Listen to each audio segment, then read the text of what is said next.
Hi guys, Amber here from Pedal Commander.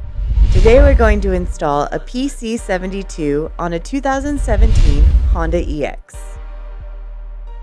In order for a safe and secure install, we have to first make sure the vehicle is off, the key fob is 30 feet away, and the door is open for at least 15 minutes. Step 1. We're going to disconnect the OEM harness from the gas pedal sensor. Step 2. We're going to connect the Pedal Commander to its corresponding locations and make sure that you hear a click at both the male and female end. Step 3 is to route the Pedal Commander harness so it does not interfere with any day-to-day driving. Step 4. Mount the Pedal Commander unit to its desired location using the provided bracket and double-sided Velcro tape. Or put the Pedal Commander unit up under the dash to use its full Bluetooth capabilities. Step 5. Turn the vehicle on. If the Pedal Commander does not power up, then press the start button and enjoy safely.